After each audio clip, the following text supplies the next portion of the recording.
So picking up with flashcard 26, some duplicate information here, and we will be talking about informal powers of the presidency much more in the unit on the executive, and there are some that are worth mentioning, but just understand that there are formal powers that are constitutionally prescribed that we've talked about, like the veto, commander-in-chief of the military, pardon, appointing judges, appointing ambassadors, but there are also informal powers that have expanded and grown over time and have been viewed as legitimate.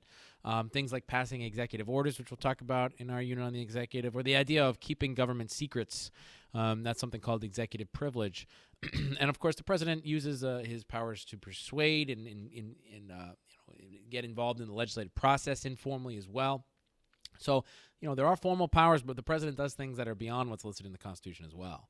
When we talk about the reasons and rationale for the Electoral College, we already covered that in a previous slide, but make sure you go back and review that in a previous flashcard. Article 3, justices, why are they chosen? Justices are chosen by the president, and that's to keep them apart from the political process. They are confirmed by the Senate. The Senate needs to vote to confirm justices, not only to the Supreme Court, but to all federal courts. The president appoints all judges at all levels of the federal court system, and we'll talk about the federal court system in our unit on the courts. And then justices serve for life during times of good behavior, again, to keep them away from the political process. They don't have to worry about losing their jobs or running for re-election, and that's something that the founders envisioned as a good thing. Of course, it's debated, as are many aspects of the Constitution, about whether or not that's the way it should be structured.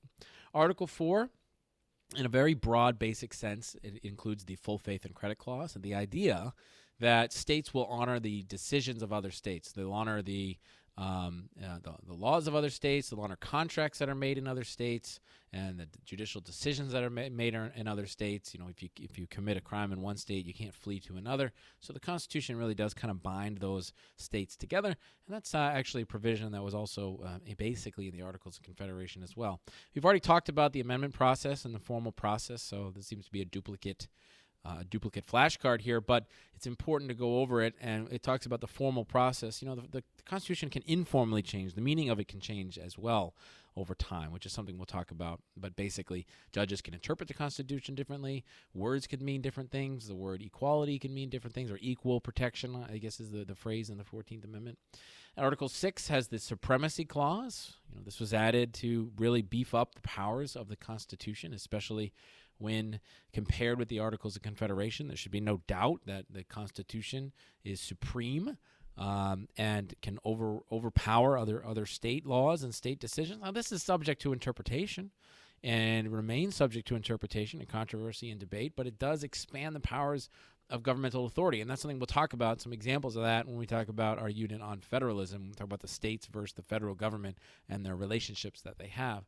And then finally, ratification. Just a quick point, Article 7 said that 9 out of the 13 states needed to ratify the Constitution in order for it to become the governing document of the United States. So that is Article 7.